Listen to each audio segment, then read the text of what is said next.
If you have been a part of this channel from the last two videos, you might have by now known that training to become a pilot is a really expensive business. And especially if you don't have any money to start off with, then you might want to continue and watch this video the entire length, because in this video I'm going to break down how you can do your pilot training and become a pilot entirely for free. I mean, not entirely, but then still very economically, and that is what this video is going to be about. So if you are ready, fasten those seatbelts because we are ready for takeoff.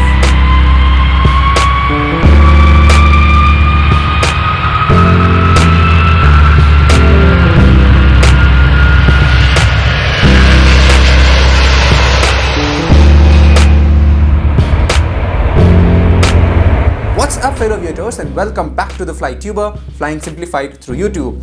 Ali Asghar here, and on this channel I talk about aviation facts and some interesting and informative knowledge about aviation, just like in this video. So if you are new here, you might want to consider subscribing. If you have been connected with this channel in my previous videos, you would have understood that training to become a pilot is really expensive, and you are looking to spend about 60 to 70 lakh rupees in today's date to reach an airliner cockpit. And even in another video I had talked about different methods wherein you can use those methods and try and possibly reduce the cost towards your CPL. But even if you were to use those methods, you still are looking to spend about 25 to 30 lakh rupees only to get your CPL in today's date, which is a lot of money, and not many can afford that much amount of money. When speaking about pilot training, I really think that there are three different kind of people. One is the lot who can afford each and everything of the pilot training, be it CPL, type rating, credit programs and everything. The other lot is those who may have partial money and they somehow can afford or arrange the other half of the money. And then comes the third lot who absolutely have nothing to start off with, and this video is dedicated to those people, and it might be useful for such people. If you are one of those, then you might want to make sure to watch this video the entire length. Let's straight away start off with the methods how you can arrange funds for CPL, and the first one is a boring one. That's why I wanted to tick that off my list, and which is you have to earn and save money. You have to finish your schooling, finish your studies, get a job, earn money and try and save, and once you have collected that much amount of money that you can afford the CPL, then you have to go ahead with the CPL. But this is boring method obviously, but the other downside with this one is that it is a time-taking process. It takes a lot of time.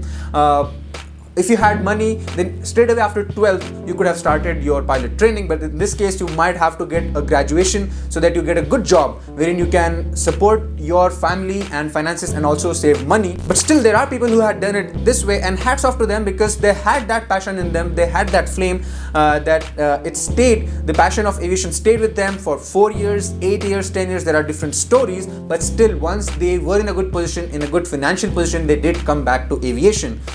Which reminds me of a pro tip here, that you would better want to get a job at airport, get an airport job, get an airport job with an airline. Jobs like be a cabin crew, be a ground staff, be a ramp staff, or in ticketing and sales, etc. But be with an airline and at airports. The advantage of that is that in days to come, it might be easier for you to get a job as a pilot in the airline itself, because there is something known as in-house vacancies, wherein airlines do come up with vacancies for its own employees who hold a CPL. But other than that, it's easier for you to stay motivated, because day in and day out you will be seeing pilots walking at the airports, and you'll be just looking at them and staying motivated, and you'll be seeing your goal each and every day, and you'll be closer to your ultimate goals.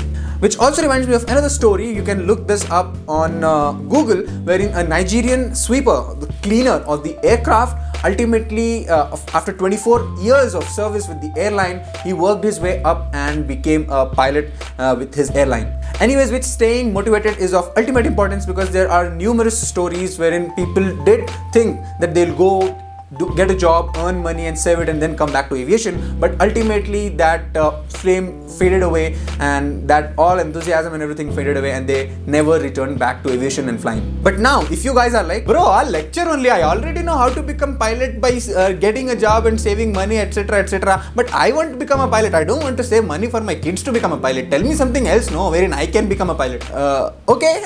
You might want to watch the next step then. The next step is to get an education loan. I personally do not prefer this method, and I wouldn't suggest you, but then if you don't have any other option, and if you have absolutely nothing to start off with, then this might work out for you, and it might also save you time and get you a bit more closer towards your goal. Alright, so the tips that I can give you regarding loans is, first of all, choose for government banks, and then secondly, choose for an education loan instead of personal loan, because firstly, the interest rates of an education loan is far lower, and of course the repayment doesn't start off immediately after you have taken a loan, but instead once your course is completed, only then will you have to start off repaying the money. The procedure might vary from flight school to flight school, but the skeleton is pretty much this, it remains the same, which is you go to the flight school, let them know that I'm interested to get a loan, and then they'll type a letter on the institute letterhead that so and so person is a bona fide candidate or trainee pilot with us, and there is no issue and no problem in this candidate's documents, etc., and you can go ahead with giving the education loan to the student. And with that letter, they'll also provide some other documents like your approval letter by DGCA, the approval letter of the academy, that the academy itself is genuine and it is approved by DGCA. Now you'll be taking these documents back to the bank, let them know that the academy is also genuine, my case is also genuine, and then you also have to give a collateral, which is one another negative point of getting an education loan, that you have to give in a collateral, that is surety. It may be a property, house, a plot, or something else. You have to put in the papers as surety that you will be returning the amount, and with all those documents you will probably get an education loan and you can start off with your training. Well, the downsides of doing your training via loan is, firstly, it's a time-taking process. Release of funds does take a lot of time, especially if you're doing it from a government bank. And then secondly, you will need a collateral or a surety, and not many people even have a plot or a property to put up for collateral. And then thirdly, interests. If you had the money and if you could afford the pilot training, the same training would have, say, cost you 30 lakh rupees, but if you did it by loan, then the same thing will cost you more because of interests. And finally, after your course, if God forbid the market situation isn't that great, and if you don't land a job as soon as possible, then you will be in a lot of financial burden and financial stress, because you have to now start repaying your education loan, and on the other hand, you also don't have a job. So that is why I do not personally recommend educational loan. Alright, so let's now talk about the next method, which is scholarships. Now, many of you had asked me to make a separate video on scholarships, but scholarships is really a gray area, not much clarity on that, but still I'll be sharing what all I know about scholarships here itself. To start off with, central and state government used to have scholarships for pilot training in the past, which is now being discontinued as per my knowledge. But still, if you fall under reserved category of Indian government, that is if you are an SC or an ST student, then you get 100% scholarship from the government, yes, which includes your stationery, uniform, books, and your training, everything included. I myself know a couple of friends from my flight training school who had done it this way, and their entire training was funded, or they got a scholarship from the government. So if you fall into that category, please look up in the central or state government portals. I'm sure that there is scholarship for you guys from the government. But if you do not fall under those categories, then you have to keep a lookout, because there are times when private companies also do come up with scholarships for pilot training. The best example is just a couple of years back, if I'm not wrong, there was this vacancy from Honda company dedicated for girl candidates interested to become a pilot, although the eligibility criteria were really strict, 95% or something, but that is how it will be.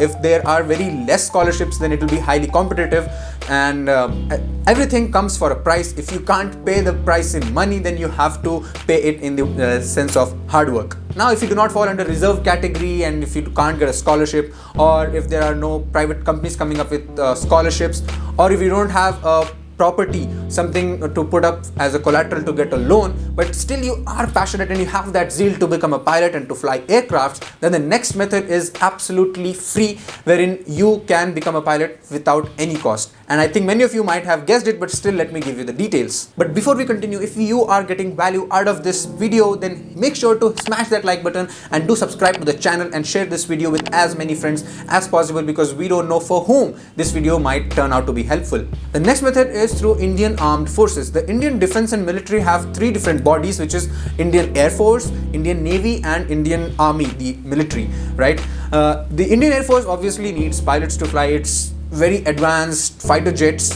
which fly at really high speeds, and also some transport category aircrafts. The Indian Navy also requires pilots because it also has aircraft that you might have seen the videos wherein aircrafts land on these offshore aircraft carriers. And then there is Indian Army. Indian Army also has certain aircrafts, transport category aircrafts transporting soldiers or equipments or weaponry, etc., etc. So Indian Army also requires pilots to fly those aircrafts. And apart from this, there is something known as Indian Coast Guard. India is a peninsular country, so Coast Guard is the body which takes care of shores and Indian waters, which has aircraft just like Dorniers, and the Coast Guard also requires pilots to fly these aircrafts. There are different various methods to join Indian Army as pilots. I recommend you to look up the methods yourselves, but still I'll share what all I know.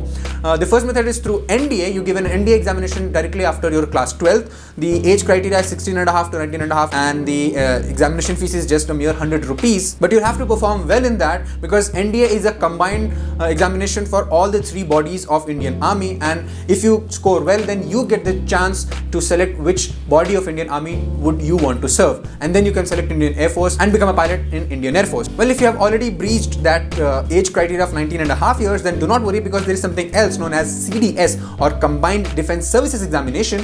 For that you need to be a graduate, and the age criteria is 19 to 24 years.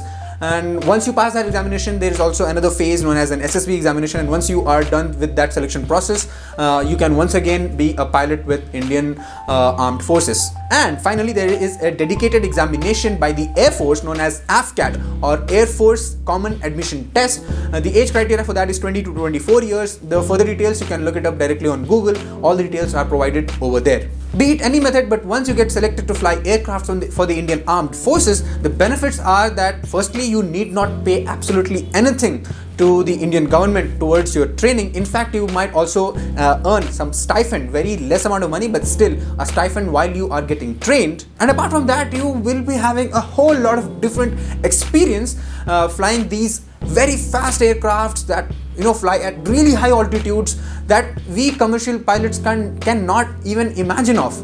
Right? So it's a very great experience if you fly for Indian Air Force, and even if you don't fly for the Air Force, serving the nation itself is a really good bonus, and obviously you don't have to pay anything to the government and to be a pilot and fly the aircrafts. But now if you are like, come on, I wanted to fly for commercial aviation, I wanted to fly passenger aircrafts, then don't worry, because once you're done with your services, all you need to do is give your ATPL theory examinations, and once you clear those, you will be directly given an ATPL license based on obviously the number of hours, which obviously you might have most probably completed with the amount of years of services that you have given to the nation. But you will get a ATPL license directly, and you can directly be a commander or a captain on commercial aircraft in a commercial airline. But like I said earlier as well, everything comes with its own price to pay, and the downside of doing it this way is that there is a lot of wait time if you wanted to fly in commercial aviation. There is something known as permanent commission in the Air Force, wherein you will have to be with the Air Force and you can't leave the Air Force until retirement. But there's something else known as Short Service Commission or SSC, wherein still you need to serve the nation for 14 years at least, and after 14 years you can shift over to commercial aviation. But if you are actually passionate about flying aircrafts and being a pilot, then this is a good trade-off between giving up flying for commercial aviation, but you can very quickly start off flying aircrafts in real life. Question of the day. Earlier in this video, I talked about 3 different types of people. One is who can afford the pilot training expenses, and there are people who can partially afford, or there are people who can't afford pilot training at all. So let me know in the comment section as to which category do you fall under, and if you have any queries, you can ask me, drop them down in the comment section below, or you can also drop it in my Instagram DM. I'll put the Instagram ID somewhere on the screen and also down in the description below. I will try my level best to answer as many queries as possible from my side. And that's it for this video. If you liked, hit that thumbs up button, do share the video with your friends and subscribe to the channel. I'll come up very soon with a very interesting topic. Until then, take care, happy landings.